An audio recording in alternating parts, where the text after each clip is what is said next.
There's a really famous story that I've been hearing in Thailand, and I want to share it with the whole world if I could. This is a story about the Buddha and the homeless man. One day there was a homeless man, and he's been trying to gather food, and he keeps noticing every day his food disappears.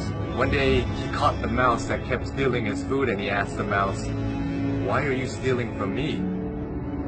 I'm a homeless man. You can steal from richer people than me and it won't have any effect on them." The mouse then told the homeless man, "It's in your destiny that you can only have 8 items in your possession. No matter how much you beg, no matter how much you gather, this is all you'll be able to have." The homeless man was shocked and said, "Why is that my destiny?" And the mouse said, "I don't know. You should try and ask the Buddha." So the homeless man goes on his journey to go find the Buddha, and as he's going, it gets late, so he ends up at a wealthy family's house, and he asks if he could stay the night. They let him in, and they ask him, "Young man, why are you traveling so late?" And he answered, "I have a question for the Buddha, and tomorrow I'll be on my way." The family then says, "Can we give you a question to ask the Buddha? We have a 16-year-old daughter who can't speak. We just want to ask, what do we have to do to make her speak?" So the homeless man thanks them for shelter and tells them, "Of course, I'll ask you a question for you."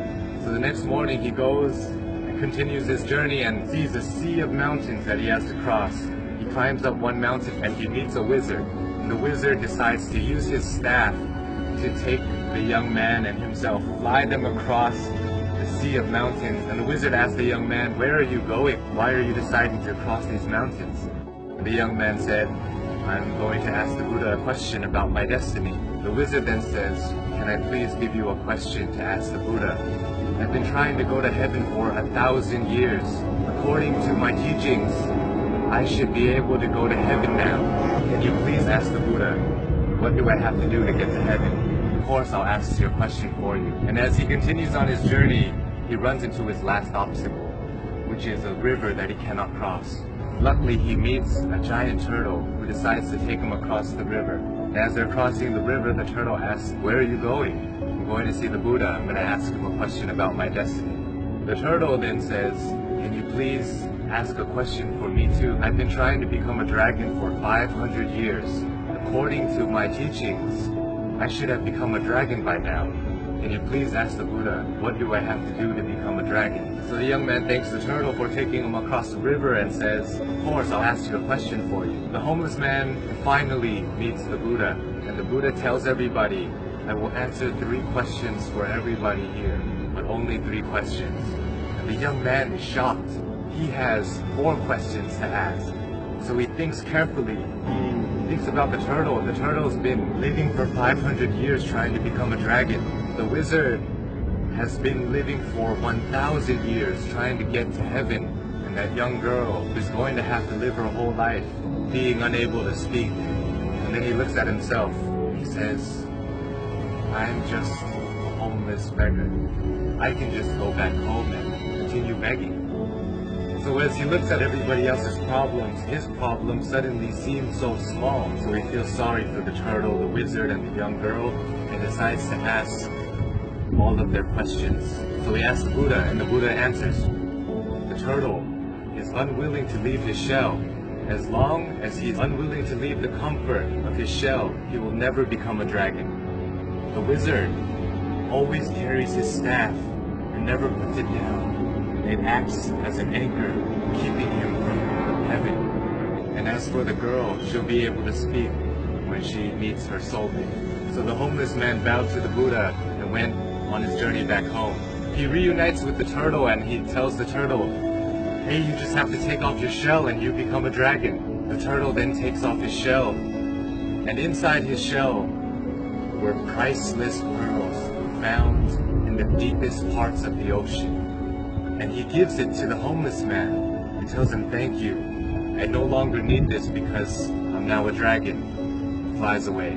The homeless man reunites with the wizard on the top of a mountain and says, "Hey, you just have to put down your staff, then you'll be able to go to heaven." The wizard lets go of his staff by giving it to the young man.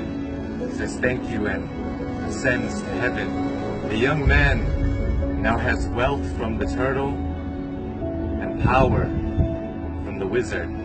He goes back to the family that gave him shelter, and he tells them that Buddha said your daughter will be able to speak when she meets her soulmate. And at that moment, the daughter came downstairs and said, "Hey, is that the man that was here last week?" The young girl and the once homeless man had found their soulmate. This story tells us so many things, so many lessons, but for me, I think that sometimes we have to give things in order to get some things. Sometimes if we want to become a dragon, we want to become a lion, we have to be willing to leave behind what makes us most comfortable, what makes us feel most safe. We have to leave our comfort zone just like the turtle did. And in order to find true love, we must become somebody who is willing to put others before ourselves. When you're alone and when you're lost in your thoughts, sometimes your problems seem so big. It may seem like it's the end of the world, but if we look at other people's lives, other people who don't have as much opportunity as us and who have it worse than us, sometimes it makes our problems seem so much smaller. And if we're willing to lend a hand to those who are struggling more than us, willing to help them, it may change the course of your life, your destiny, and the universe may repay you in such a way that you never would have imagined. It will come back to you. All the good that you do in the world will come back to you. If you're going through hard times right now, I hope this story helps you. My name is Sean. I love you all, and I hope you have a wonderful, wonderful